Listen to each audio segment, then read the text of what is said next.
One of the things that we have, that we've enjoyed being a part of is to help distill what the community and the teachers and students are looking for their building to be. And last meeting we went through those guiding principles one by one. We're not going to go through that again, but I wanted to acknowledge, as I did at the last meeting, the contributions that Maya Design made to getting to this point of understanding what the goals and mission and vision of the building and the facilities could be. And so their report, which wasn't complete at the time we were here last, is still drafted but very close, is woven into the work that you'll see here tonight. It's just not called out specifically, but it's all been a very collaborative effort. And so I wanted to thank Maya for their involvement in that, and if you wanted to say anything or yes. Well, I can. Yeah. So I wanted to thank BrainSpaces, Amy and Kelly and everybody there. They're continuing to do, I think, really amazing work in inviting participation from everybody. Maya is a human-centered design consultancy, and one of the things that we encourage everybody to do is to involve other people into a design process and decision-making process. And I think that the school district here in Quaker Valley selecting BrainSpaces to do that and involving Maya and other folks has just turned out to be amazing in terms of shaping whatever this future learning experience is going to be. So we're grateful to have been part of it. I think the work continues in a really good way, and also with the students at the high school. We've provided our report to BrainSpaces and the district. And as Amy said, some of that shows up here. I think one of the takeaways for Maya is when we facilitated the 4 big community input sessions that began this process in the fall,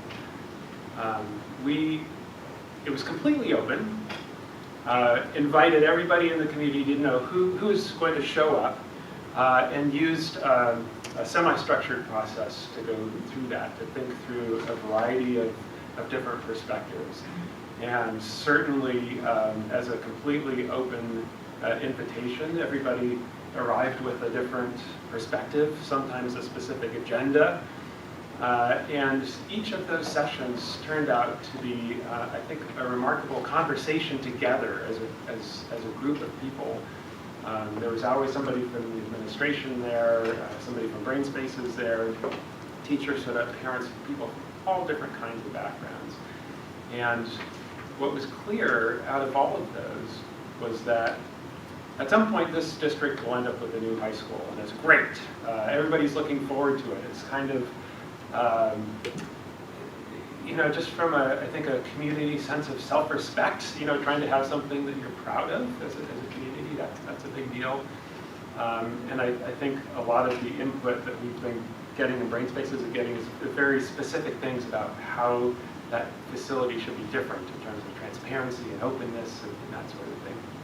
But there's this other interesting parallel path of input alongside of that's about the learning experiences that people hope to have in the future.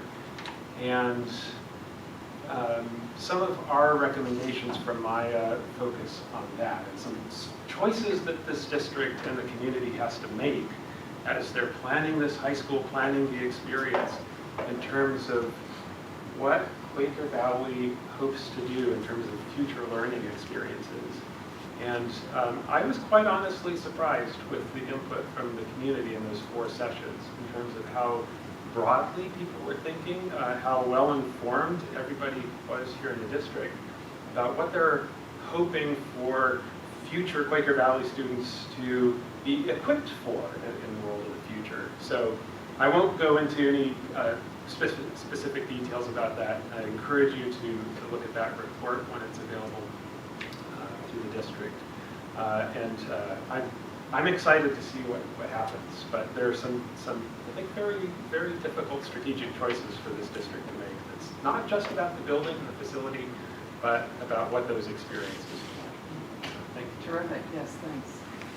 And so our guiding principles, you can see, are, and again, I don't expect to have them, read to you here. They are on our website, the project website, and you can see each one and some examples of how they might manifest in a physical facility. But you can see that many of these are not related to specifically to a facility at all. They're about that experience and the ideas that came through from those workshops. But of course, we want it to be safe and healthy and nurturing and innovative and a source of community pride.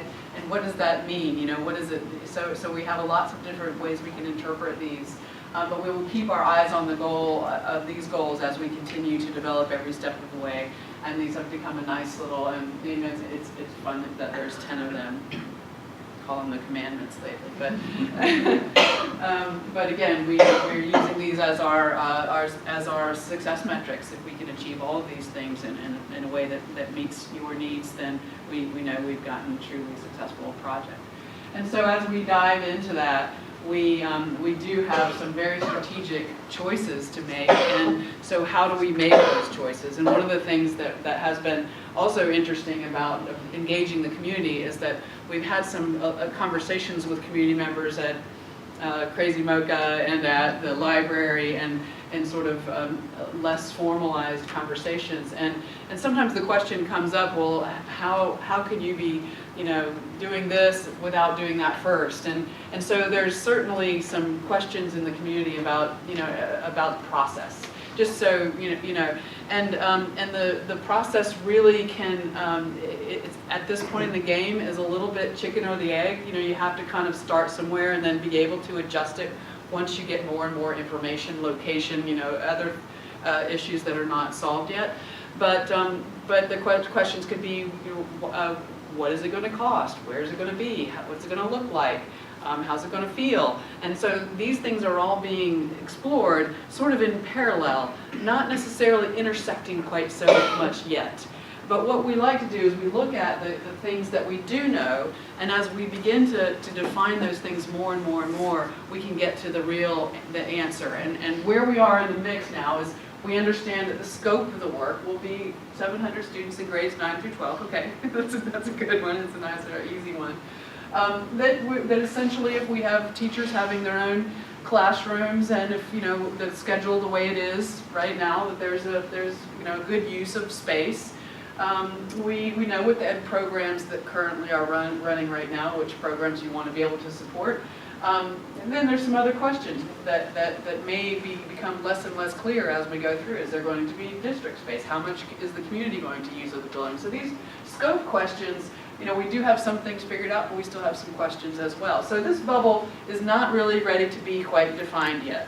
So we might move to another bubble. We might say, well, the quality, we're starting to define the quality. We know that it wants to be a long-term building. It needs to be good quality, last 80 to 100 years.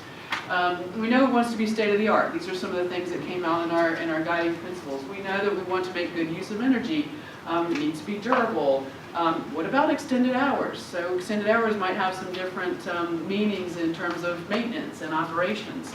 And what should it look like? So these are the qualities. So we're not quite ready to define quality yet either.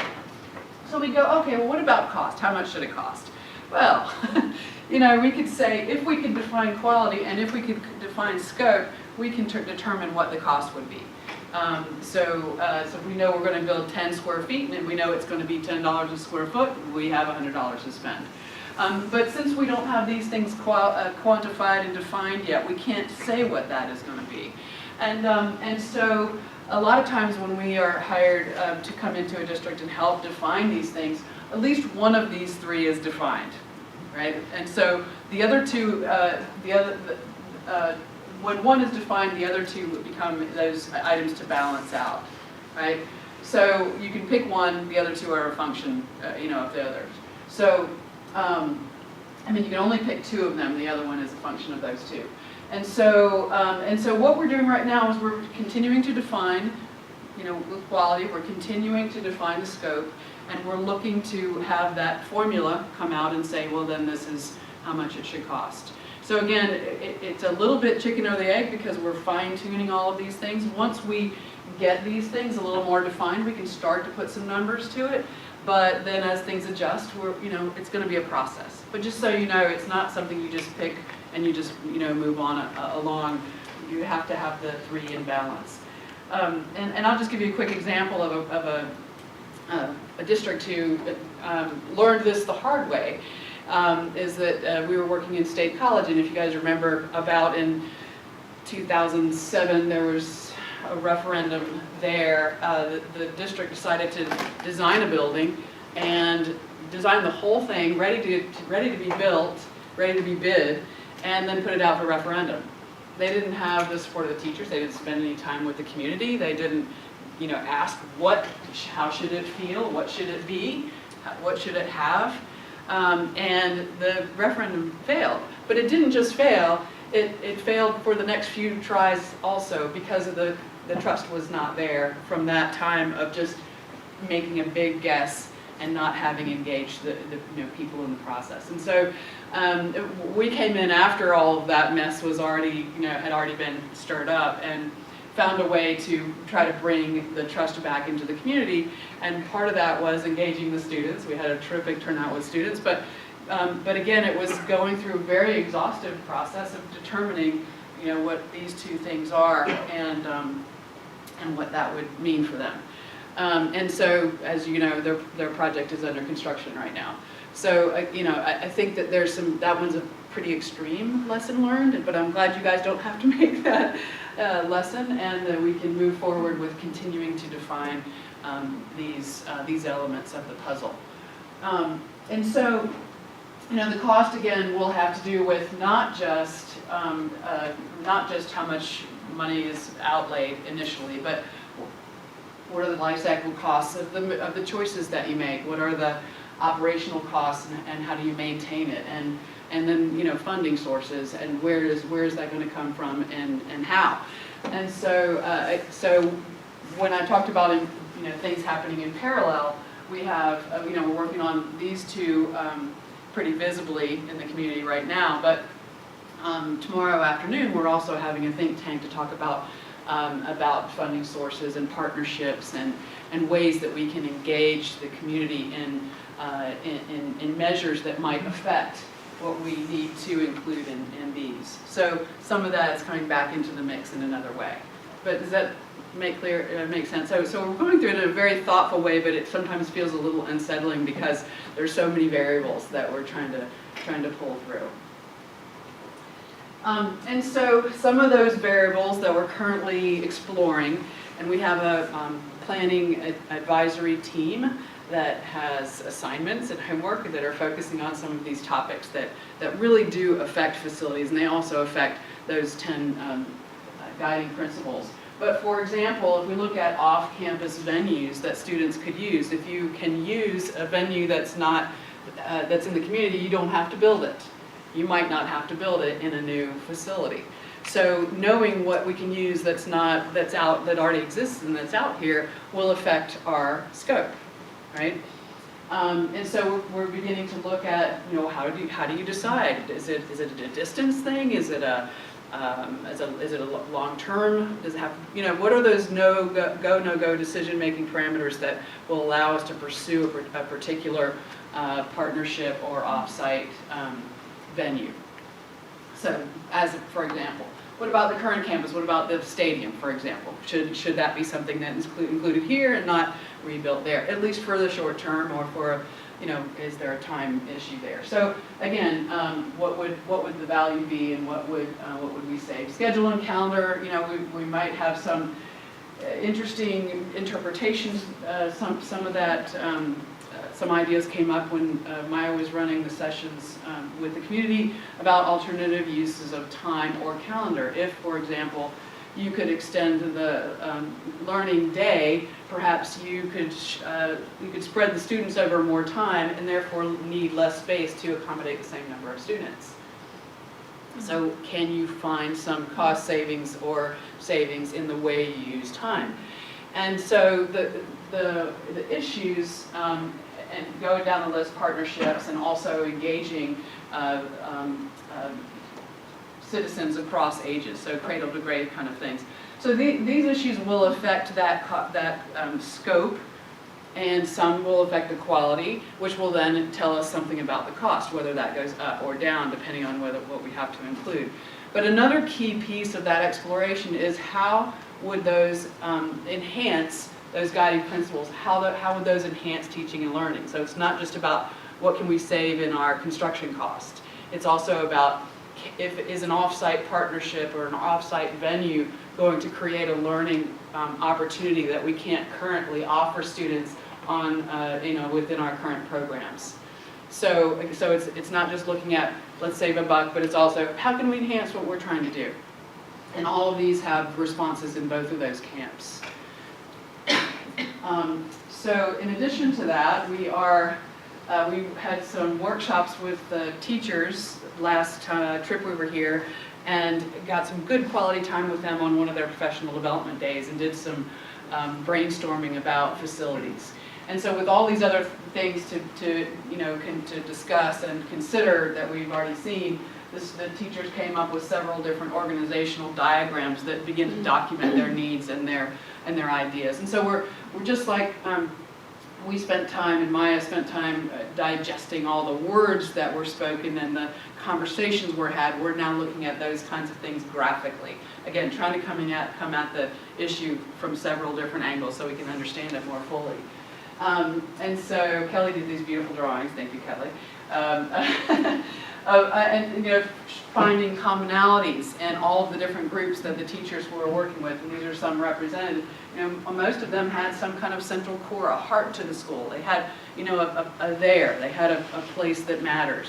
And so those, you can see that kind of theme crossing the idea. So another one was, let's see, the other one was community zones. So for example, here's a clear one. If we're going to lay the building out, let's put those things the community uses kind of clustered together. So it would help, we can close off this side of the building and open off that. So again, the teachers had a lot to say about how the building would function in that regard. I don't know why this is advancing.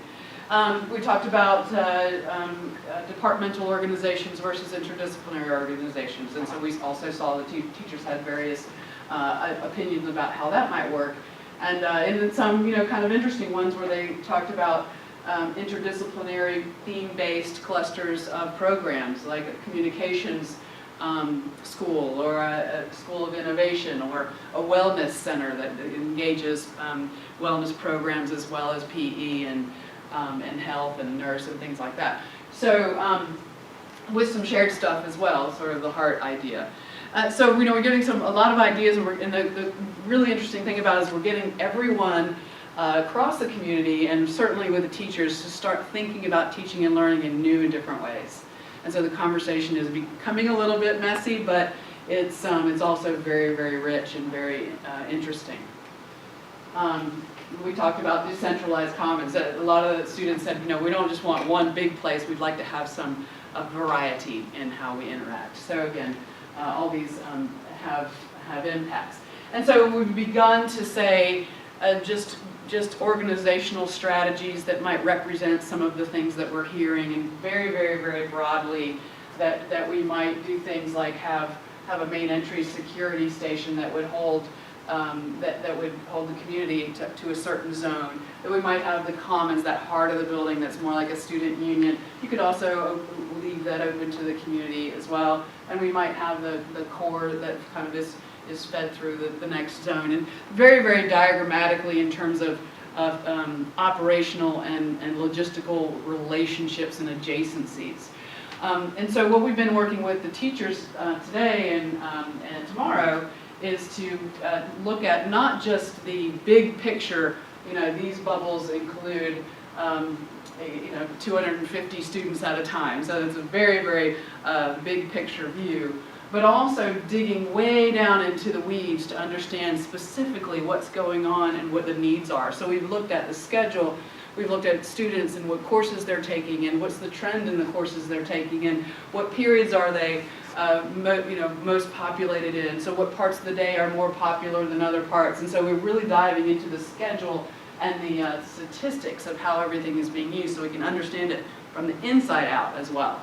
So when those things start to converge, we start to see diagrams like this, which start to outline, well, what would a classroom cluster look like if we were to accommodate the guiding principles and also the needs of that we've heard so far, and begin to translate all that into what might that look like if we really meant it from a facility standpoint. So you're looking at a bubble diagram with a bunch of bubbles, and they loosely represent area and walls and things like that. And as we work with the teachers, that we might hear that, I'd really like to see this be a different way, or I'd like to see this be larger or smaller. And so we're kind of fine-tuning it as we discuss this with them in sort of a graphic format in each one of the departments. And so one of the things we're looking at is how to be very flexible, because flexible is one of those guiding principles that we all cared about. And we also know that no matter what happens, the day this facility opens, that 10, 20, 30, 50, 80 years from now, you'll be doing it differently. So we want to scenario plan the organization to allow for a number of different approaches to teaching and learning. Maybe ones that haven't been defined yet, or developed yet, or invented yet. So we're looking at ways these might come together. And so, for example, if we put all four of those together, say side by side and maybe flipped across, and you might have sort of that hallway commons that's student union kind of thing, and you might have science kind of being able to be together, but you could also pull science into a cluster, an interdisciplinary cluster. So we're trying to find ways that you can do a variety of different organizational strategies for teaching and learning in the same kind of footprint.